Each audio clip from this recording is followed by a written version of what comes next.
যেকোনো নতুন জায়গার প্রথম সকালটা দেখতে আমার খুবই ভালো লাগে। আর নতুন কোনো জায়গায় গেলে কেন জানি অ্যালার্ম ছাড়াই আমার সকালে ঘুম ভেঙে যায়। তো বরাবরের মতোই নতুন দেশের প্রথম সকাল আমার খুব ভোরে হঠাৎ করে ঘুম ভেঙে গেছে। তো বাইরে দেখলাম যে কোনো মানুষ নেই, তো ভাবলাম এই ফাঁকে আমি একটু কাজ করে নিই, কারণ লাস্ট 4-5 দিন না কোনো কাজ করতে পেরেছি আর না হচ্ছে ঠিক মতো 2-3 ঘন্টাও ঘুমাইনি। তো আমার একটু কাজ কমপ্লিট করে তারপর আবারও একটু বাইরের দিকে দেখলাম যে 2-1 জন লোক রাস্তায় হাঁটাহাঁটি করছে। তো ভাবলাম যে এখন রেডি হয়ে একটু বের হওয়া যাক। তো আজকে প্রথম সকালে আমি এই ড্রেসটাই বের করে নিয়েছি, কারণ একটু কমফোর্টেবল আর ঢিলাঢালা ড্রেসটা আমি পরতে চেয়েছিলাম। এই ড্রেসটা বের করতে যে লাগেজের অনেকগুলো কাপড় এলোমেলো হয়ে গেছে, কারণ এত নিচে ছিল।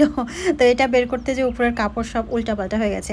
আর আমার রেডি হওয়া মানেই হচ্ছে ময়শ্চারাইজার আর একটা ফেস পাউডার আর লিপ বাম, মাঝে মধ্যে লিপস্টিক আর মাঝে মধ্যে একটু কাজল, না হয় হচ্ছে আইলাইনার। তো যাই হোক, মোটামুটি একটু রেডি হয়ে নিলাম। আর আমার পেছনের এলোমেলো ব্যাকগ্রাউন্ড একটু ইগনোর করবেন, ওগুলো এখন গোছাতে গেলে বাইরে বের হতে দেরি হবে, আর তখন বাইরে মানুষ চলাচল আরো বেড়ে যাবে। তো নতুন জায়গার যে নীরব সৌন্দর্য দেখার উদ্দেশ্যে বের হচ্ছি, তো সেটা তখন মিস করে ফেলবো। হোটেলের প্রত্যেকটা ওয়ালে এত সুন্দর সুন্দর ওয়ালমেট দিয়ে রাখছে, আমি যখনই বের হয়ে আর আসি এই ওয়ালমেট গুলো দেখতে দেখতে যাই, আবার দেখতে দেখতে আসি। আমার লাস্ট ভিডিওতে আপনারা এত বেশি গুড উইশ করেছেন আর এত ভালোবাসা জানিয়েছেন, আমি সত্যি মন থেকে অনেক অনেক কৃতজ্ঞ আপনাদের প্রতি। আর সবার প্রতি আমার অনেক অনেক ভালোবাসা আর শ্রদ্ধা। আর আপনারা যারা অনেকে কোশ্চেন করেছেন বা জানতে চেয়েছেন যে আমি কোন প্রসেসে এসেছি, আমাদের দুজনের কত খরচ হয়েছে, আমি যতটুকু ফ্রি টাইম পাচ্ছি আপনাদের কমেন্টে রিপ্লাই দেওয়ার চেষ্টা করছি। তারপরও আপনাদের প্রত্যেকটা টপিকস নিয়ে আমি আলাদা করে ভিডিও মেক করে দিব। আপাতত একটু ধীর স্থির হয়ে নিই, একটু নিজের মন মতো একটা বাসা পেয়ে নিই, বাসায় উঠে নিয়ে তারপর হচ্ছে আপনাদের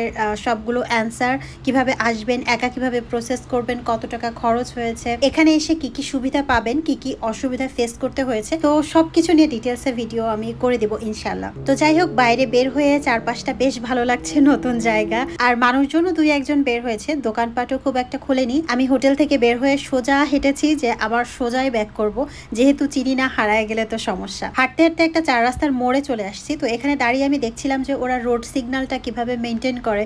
আমার তো এটা প্রথম দেখা, আমাদের দেশে তো এভাবে করে না। চলার পথে ফুল দেখলে আমি সবসময় দাঁড়িয়ে যাই, কারণ আমার কাছে মনে হয় যে এটা প্রকৃতি থেকে পাওয়া একটা দারুণ উপহার। বিশেষ করে কুড়িয়ে পাওয়া ফুল আমাকে বেশি আনন্দ দেয়। গাছের ফুল ছিঁড়তে আমি কখনোই পছন্দ করি না, তবে গাছের ফুল যদি কেউ টাচ করতে না দেয় তার উপরে ভীষণ রাগ হয়। রাস্তার পাশে কিছু দূর পর এরকম ছোট্ট ছোট্ট মন্দির মতো আছে, আমি জানি না এটা কোন ধর্মের। তো যাই হোক, সকাল সকাল যেহেতু বের হয়েছি, ভাবলাম যে সকালে নাস্তাটা করেই ফেলি। কিছুটা হাঁটাহাঁটি করে একটু ক্ষুধাও লাগছিল। আর সকাল সকাল আমি কেন মাংস নিয়েছিলাম জানি না, ওটা আমি খেতে পারিনি, মানে ঝোল রান্না, ওটা আমার কাছে টোটালি ভালো লাগেনি। তো খাওয়া শেষে তখন আরো একটু হাঁটাহাঁটি করলাম। এবার ভাবলাম যে একটু অন্য সাইড দিয়ে যাই। প্রতিটা রাস্তায় না বিভিন্ন ফুল গাছ আর বিভিন্ন রঙের ফুল সকালবেলায় দেখে আসলেই হচ্ছে আমার সকালবেলাটা খুবই ভালো গেছে আলহামদুলিল্লাহ। কিছু দূর সামনে এসে একসাথে এতগুলো গাড়ি দেখে আমি প্রথমে ভেবেছিলাম যে ইউজ কার সেল করছে হয়তো এখানে, তারপর ভাবলাম যে পার্কিং হতে পারে। আবার কিছু গাড়িতে দেখছি পিপিও লেখা, আমি জানি না আসলে এখানে কি হচ্ছে। তো হঠাৎ করে বৃষ্টি চলে আসছে, মালয়েশিয়া মানেই হুটহাট বৃষ্টি। ছাতা নিয়ে যেহেতু যাইনি, এক দৌড় দিয়ে রুমে চলে আসছি। তারপর কিছুক্ষণ কাজ করলাম। আর এত সকাল সকাল তো ওঠা হয় না, তো বেশ সকালে উঠে কিছুটা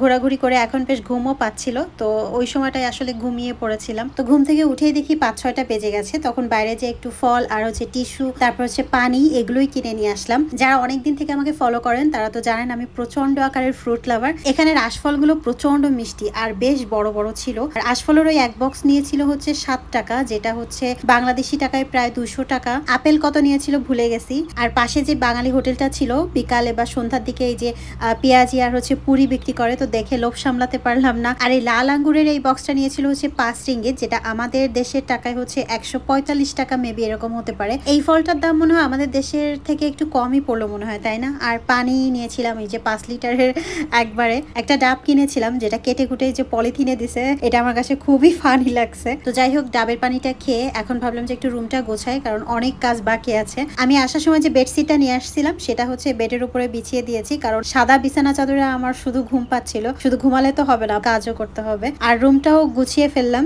যে জুতাগুলা একেবারেই পরিনি সেগুলো একটা সাইডে রেখেছি, আর বাইরে যেগুলো অলরেডি পরেছি সেগুলো একটা সাইডে রেখেছি। আর টাওয়াল দুটাই বের করেছি। আমার ভিডিও করার যে স্ট্যান্ড গুলো ছিল সবগুলো তো আনতে পারিনি, শুধু এই গেম্বলটা নিয়ে এসেছি। আর হচ্ছে মাইক্রোফোন, এটা নিয়ে আসছি। এই কাঁটাটা আমি ব্যাগের ভিতরে কেন রেখেছিলাম জানি না, তবে এটা না আনলে আমি মহা বিপদে পড়তাম, কারণ কিছু জিনিস এত র্যাপিং করে এনেছিলাম সেগুলো যে আমার কাটতে হবে, তো এটা না আনলে আমার খুবই ঝামেলা হতো। আর টেবিলের নিচে দিয়ে আমার ব্যাগ দুইটা রাখছি আর লাগেজটা একটা সাইডে রাখছি। এত টাকা রুম ভাড়া নিচ্ছে অথচ একটা আলমারি নাই, এটা খুবই বিরক্ত বিরক্তকর। তো যাই হোক, একটু নিজের মতো গুছিয়ে নিয়েছি, কারণ এখানে আমার 7-8 দিন থাকতে হবে। তো রুম গোছাতে গোছাতে কখন যে এত রাত হয়ে গেছে টেরও পাইনি। এখানে 10টায় সবকিছু বন্ধ করে দেয়, তখন অলরেডি 11টা বেজে গেছে।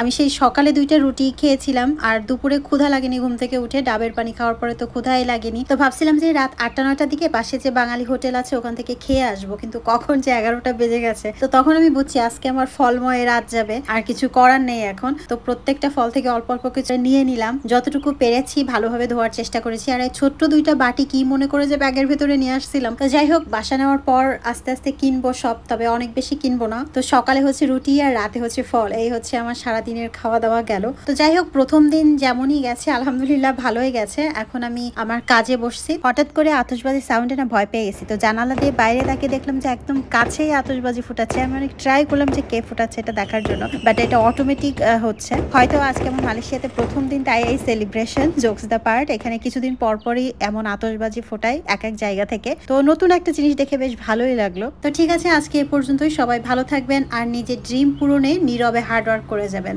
ভালো থাকবেন সবাই। আল্লাহ হাফেজ।